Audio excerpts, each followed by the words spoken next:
Maka demi Allah saya katakan, fokus baik-baik. Saat Anda kemudian berubah jadi lebih baik dari ujung kepala sampai ujung kaki, itu tandanya taubat Anda diterima oleh Allah Subhanahu wa taala. Dan dosa Anda sudah digugurkan. Jadi kalau sudah digugurkan, Anda jangan diulangi lagi. Hati-hati betul. Nah, kalau sudah seperti itu, ujian pertama Anda mesti berpisah dengan yang dulu-dulu. Nanti setelah dekat dengan Allah, maka Allah akan turunkan rahmat lebih luas daripada sebelumnya. Inilah yang menyebabkan Nabi Nuh alaihissalam, bukan di surah Nuh, dari ayat 10 sampai ayat 13-nya, sering meminta umatnya untuk istighfar, tobat, tobat, tobat. Ketika tobat, lihat ayatnya. Faqultu astaghfiru rabbakum innahu kana ghaffara. Aku sering katakan pada umatku, cepat istighfar, tobat, tobat, tobat. Karena Allah itu pasti akan menjemput orang tobat. Jadi kalau seseorang kembali kepada Allah, itu ditunggu itu. Bahkan hadis kursinya jelas. Hadis kursinya. Kamu datang merangkak, aku datang dengan berjalan. Kamu berjalan, aku datang dengan berlari. Jangan dibayangkan keadaannya. Maksud ini kalimat mubalaghah untuk menunjukkan cepat. Dia Allah itu paling cepat merespon orang tobat. Cepat, lebih daripada apa yang Anda bayangkan. Yang tadi kita bacakan, Ustaz sama bertanya, saya ingin menyempurnakan wudhu. Ya, dengan menjaga wudhu. Menjaga wudhu. Tadi saya di Kelapa Gading menyampaikan, sifat wudhu itu ada dua. Satu, wudhu setiap akan sholat. Di Anda wudhu ketika Anda akan sholat. Karena wudhu bagian dari syarat sahnya sholat. Dalilnya di Quran surah kelima Al-Ma'idah, ayat yang ke-6.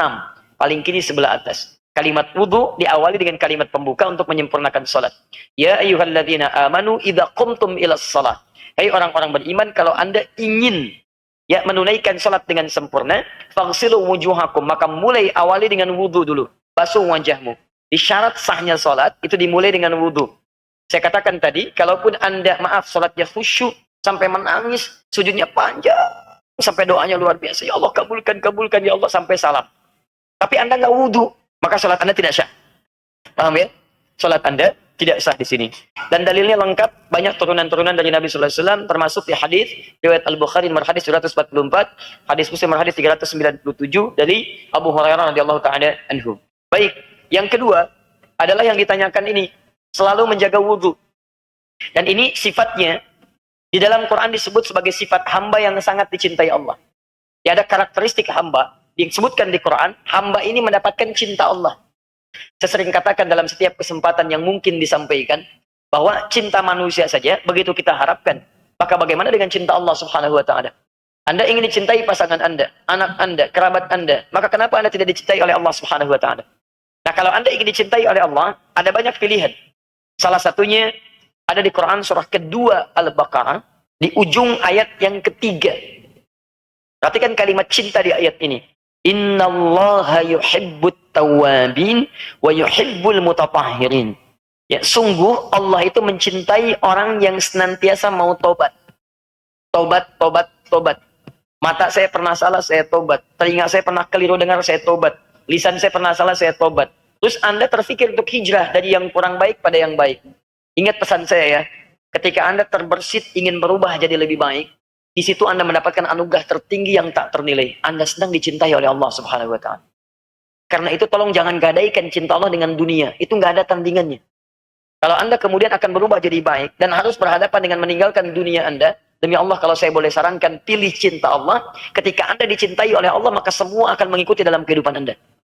Siapa yang punya dunia? Allah. Siapa yang punya materi? Allah. Siapa yang punya kesembuhan? Allah. Siapa yang punya obatnya? Allah. Siapa yang punya semesta? Allah. Jadi ketika Anda ikuti hukum Allah, Anda mendapatkan cintanya, maka semua yang terkait dengan dunia, Anda akan mendapatinya. Tapi kalau Anda pilih dunia, maka dunia jadi besar di hadapan Anda, cinta Allah akan jauh dari Anda. Demi Allah saya katakan. Saya beri rumus cepat ya, ini rahasia kedua yang saya sampaikan di antara kita saja. Lihat baik-baik. Orang tobat, ciri pertamanya istighfar. Istighfar itu permohonan ampunan dari dosa. Ya, jadi begitu dia beristighfar, itu menandakan dia mau tobat di hadapan Allah. Astagfirullah, astagfirullah. Nah, orang istighfar itu, dia berpeluang mendapatkan cinta Allah. Ketika dicintai oleh Allah, perhatikan baik-baik. Rahasia pertamanya ketika cinta Allah turun, dosa diampuni dulu. Quran surah ketiga, ayat 31. Paling kiri sebelah atas. Saya langsung ke ujungnya. Yuhibbukumullah wa yaghfir lakum dzunubakum. Kalau cinta Allah sudah diberikan pada Anda, maka yang pertama dosa Anda diampuni dulu. Habis semua. Habis. Ciri diampuni dosa, sederhana, gampang. Paling gampang adalah, lihat akibatnya.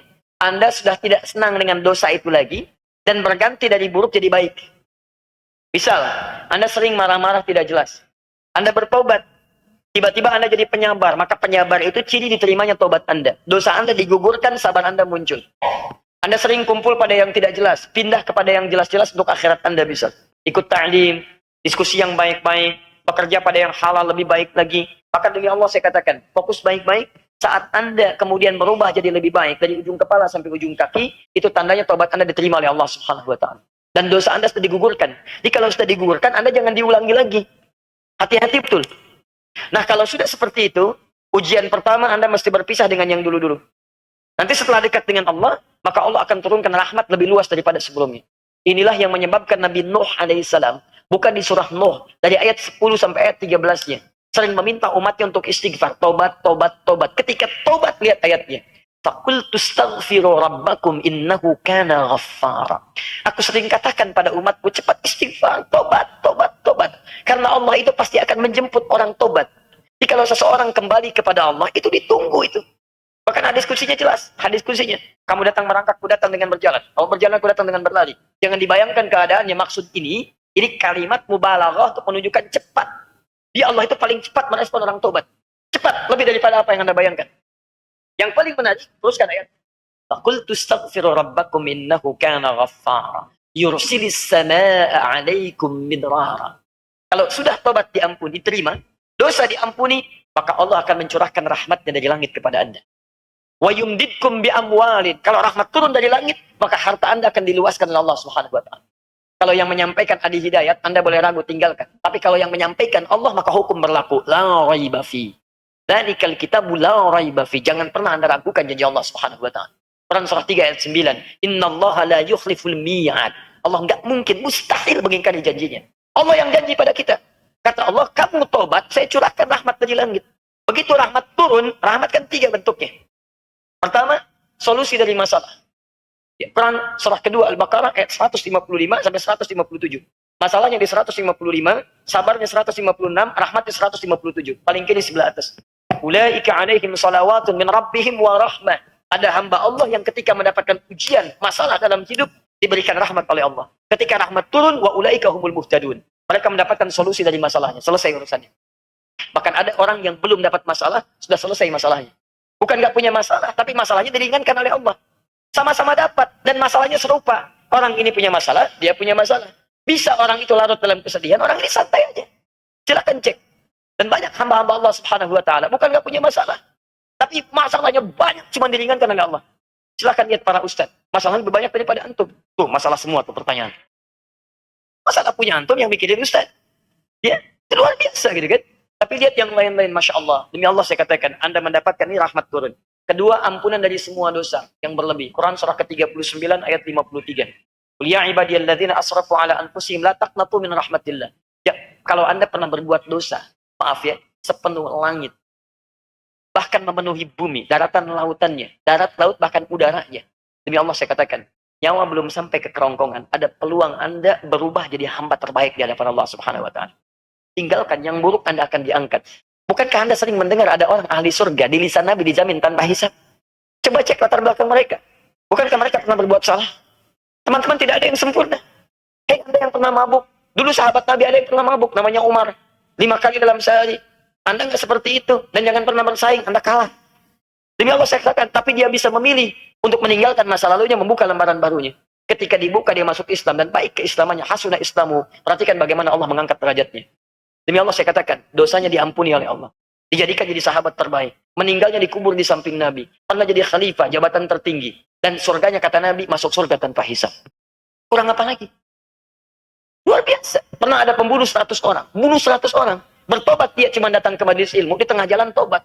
Begitu tobat meninggal dunia, Masya Allah, turun langsung kalimat dakhalal jannah. Langkahnya menggugurkan dosanya ketika bertobat, setiap detaknya dihitung sebagai pahala. Ketika dosanya gugur, pahalanya muncul, apa yang terjadi? Dakhalal jannah, masuk surga, padahal pernah bunuh 100 orang. Siapa yang pernah bunuh 1 orang? Jadi sini, boleh angkat tangan. Betul, saya minta polisi langsung ambil. Ya, supaya dikoreksi keadaan dirinya, ya kan? Pesantren sebentar gitu kan. Baik, teman-teman sekalian, alhamdulillah. Jadi 3, rahmat itu bisa berarti curahan dunia dan akhirat. Dunia dan akhirat. Itu dunia disebut Rahman, akhirat disebut dengan Rahim.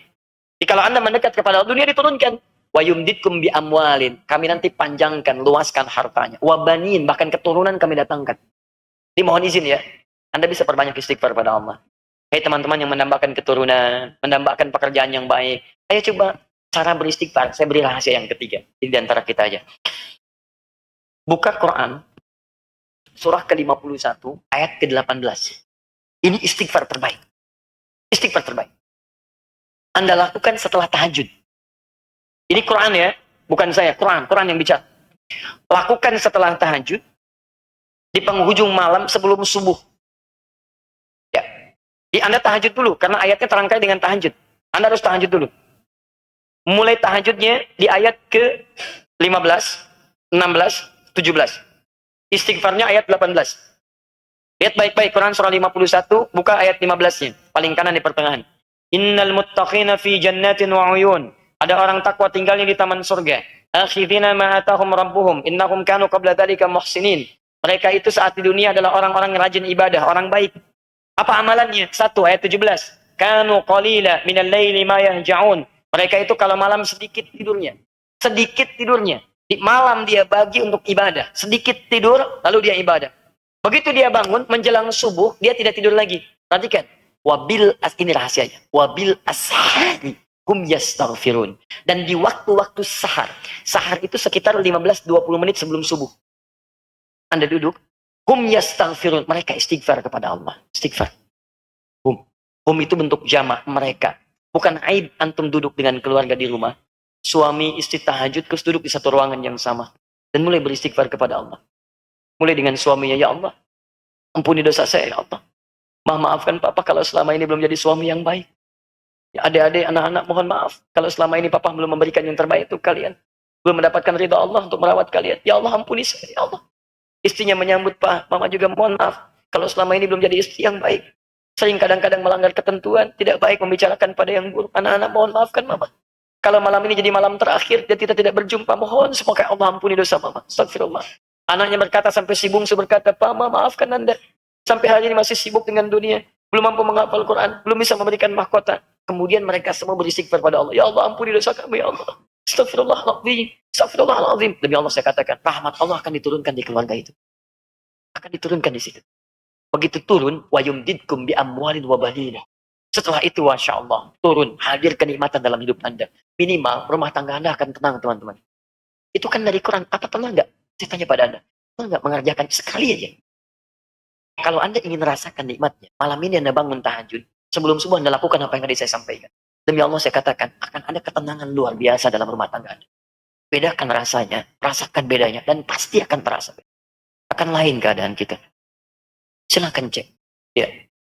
Ajak suami bu, ya. Walaupun belum paham, pelan-pelan bangun. Ya. Mulai dari ibu, kalau suami kan pemimpin. Pemimpin tidak menerima saran, menerima masukan. Ya. Ibu masukkan, hadirkan kebaikan, Pak, mohon maafkan Papa. Mama banyak salahnya. Emang. Bisa gitu ya. Tapi gak apa-apa. Gak apa-apa. Awal-awal begitu. Nanti lama-lama ikutnya. Nah sekarang. Baik. Saya tidak mau terlampau berlebihan. Kita kembalikan ke sini. Jadi bagaimana sekarang menyempurnakan wudhu itu untuk sholat. Yang kedua. Teman-teman. Anda ketika melakukan perbuatan seperti itu. Dicintai oleh Allah. Diampuni dosa. Selain tobat apa? Selain tobat menjaga wudhu. Orang yang menjaga wudhu. Wudhu itu masuk dalam bab toharah. Nama lain wudhu itu tuhur. Tuhur itu nama lain wudhu. Karena wudhu itu fungsinya membersihkan luar, membersihkan dalam. Makanya disebut tuhur.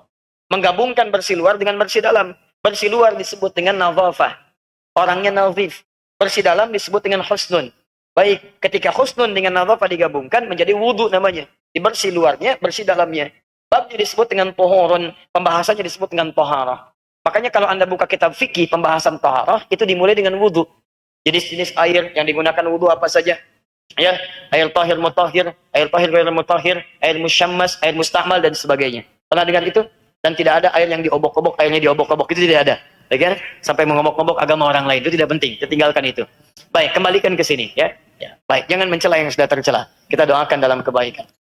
Baik. Fokus. Jadi orang yang sering wudu kalau batal wudu lagi, batal wudu lagi. Itu orang yang disebut dengan mutatahhir. Apa namanya? Mutatahhir. Kalau banyak, tambah in di ujungnya atau un. Jadi mutatahhirin, atau mutatahhirun? Mutatahhir. Ya. Kalau jamak tambah in atau un, jadi mutatahhirin atau mutatahhirun. Nah, ini orang kedua yang dicintai Allah Subhanahu wa taala. Golongan kedua. Lihat ayatnya. Innallaha yuhibbut tawwabina wa yuhibbul mutatahhirin. Dan hebatnya, setiap selesai wudu, Anda menggabungkan dua sifat itu. Silahkan cek doa Anda setelah wudu. Asyhadu an la ilaha wa asyhadu anna Muhammadan Allahumma ja'alni minal waj'alni minal cek.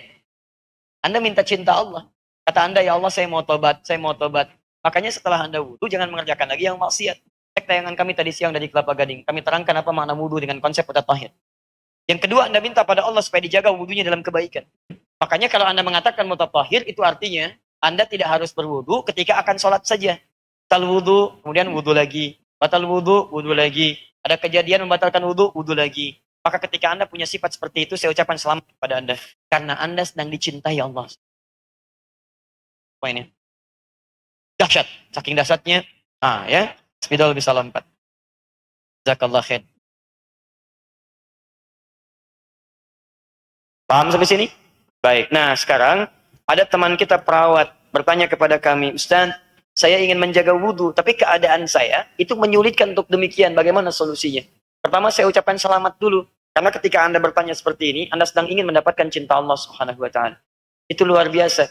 Ya, luar biasa. Dalam pekerjaan Anda masih memikirkan bagaimana cara menjaga wudhu. Pertama, tetap jaga wudhu Anda seperti biasa. Ketika kemudian terjadi peristiwa-peristiwa, Anda mesti merawat dalam keadaan darurat misalnya, ya, dari yang bukan mahram Anda atau menyentuh yang kemudian mesti Anda sentuh, yang bisa membatalkan wudhu. Kalau memungkinkan Anda berwudhu lagi. Kalau kesulitan, fa'illam tajidu ma'a. Quran surah 5 ayat ke-6. Kalau tidak mendapati air, fatayammamu. Yang paling gampang Anda tayamum. Anda juga bisa, Pak. Tajidu itu bukan berarti airnya mesti tidak ada. Bukan. Ada 3 jenis tajidu dalam bahasa Arab. Tajidu itu artinya, 1, illam tajidu, airnya sama sekali nggak ada. Kondisi pertama. Dicari air, nggak ketemu-ketemu. Mana air? Nggak ada. Mana air? Nggak ada. Ya, nggak ketemu airnya.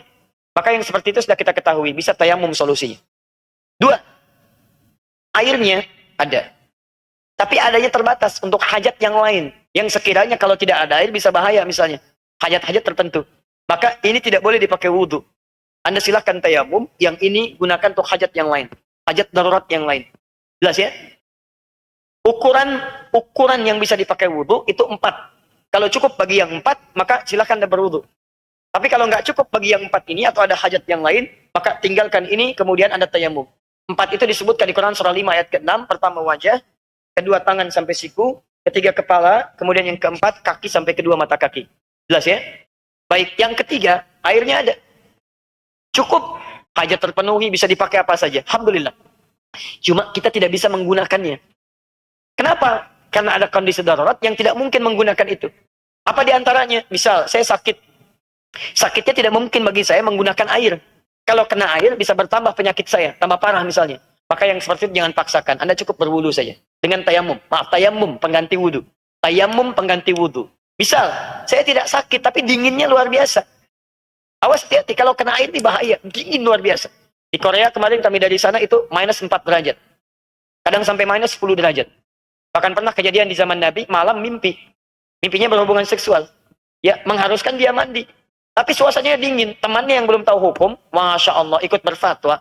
Kamu harus mandi. Mandi dia. Begitu mandi, meninggal. Betul. Diadukan pada Nabi, dimarahi orang ini. Kamu telah bunuh sahabat kamu. Maksud kalimat itu, kamu kalau nggak tahu, kamu jangan memberikan fatwa. Makanya teman-teman, kalau antum belum tahu hukum, jangan banyak komentar masalah hukum. Bahaya antum. Apalagi menilai orang dengan penilaian yang luar biasa. Sesat, kafir, macam-macam. Itu luar biasa, itu jahatnya. Maksud jahat itu artinya, kalimat itu akan mencari pemiliknya. Kalau nggak ditemukan di dunia, dia naik ke langit. Kalau tidak ditemukan di langit, akan balik kepada yang mengucapkannya. Makanya hati-hati. Hati-hati, termasuk memberikan fatwa-fatwa yang kita tidak tahu. Awas, hati-hati betul ya. Nah sekarang, situasi itu dialami yang semacam ini. Saya kalau seperti itu, mesti batal lagi. Mesti batal lagi. Dan kemungkinan akan menyulitkan bagian pekerjaan saya. Bagaimana caranya? Anda bisa tayamum. Selesai tayamum. Ya. Kemudian beri contoh pada teman-teman Anda yang lain. Mungkin belum paham. Coba lihat tuh, coba lihat. Gosok-gosok ke tembok, ya kan, dan sebagainya. Baik, kenapa sih? Iya ya, sedang aneh dia. Ah, baik. Begitu seperti itu datang kawannya, kamu kenapa? Tangannya bermasalah ya? Bukan. Tapi saya ingin mencoba dicintai Allah Subhanahu wa taala. Saya sedang tayamum. Tayamum itu siapa? Tetangga kamu? Wah, Masya Allah gitu ya. Ah, itu berarti dia belum tahu tentang agama kita, belum tahu. Ya, saya pernah praktekkan di rumah sakit. Ya, waktu saya sedang sakit luar biasa, kemudian coba kita tayamum, susternya langsung pada bingung tuh, dia di belakang, karena di situ mungkin dia belum paham. Itu kenapa katanya pasiennya? Apa ada masalah? Tiba-tiba nempelkan ke tembok. Dijelaskan sedang tayamum, menjadi syiar untuk mereka. Alhamdulillah. Ya, begitu saya sakit lagi, saya bilang sama istri saya nggak mau dirawat di rumah sakit. Masya Allah, datang orang maksa ke rumah. Ustaz, itu lidahnya sudah putih, sudah macam-macam. Saya katakan, saya tidak mau dirawat oleh yang bukan mahram saya. Saya katakan pada istri saya, mau rawat saya? Insya Allah. Baik, Bu yang mau ke rumah sakit atau di rumah saya rawat? Rawat di rumah. Bismillah. Saya minta kepada Allah. Saya mohon ya Rabb, saya tidak ingin merepotkan orang lain. Ya Allah, saya tidak mau disentuh oleh yang bukan mahram saya. Ya Allah, mustahil kau titipkan kepada saya kecuali ada obatnya. Kau janji dalam Al-Quran. Kita bacakan ayat, kita mohonkan pada Allah. Tidak tahu apa yang terjadi. Di rumah sakit bisa seminggu, 2 minggu. Di situ cuma 2 hari selesai masalah. 2 hari selesai, dakwah lagi. Senin sakit, Selasa libur, Rabu libur, Kamis dakwah lagi. Selesai. Dan memang Senin sampai Rabu kami istirahat. Udah selesai, nggak mengganggu dan sebagainya. Alhamdulillah. Alhamdulillah. Ya, kembali ke sini, jadi silakan Anda bertayamum. Kalau tidak memungkinkan, maka niatkan untuk itu, maka insya Allah Anda mendapatkan rahmat Allah Subhanahu wa Ta'ala. Like and subscribe.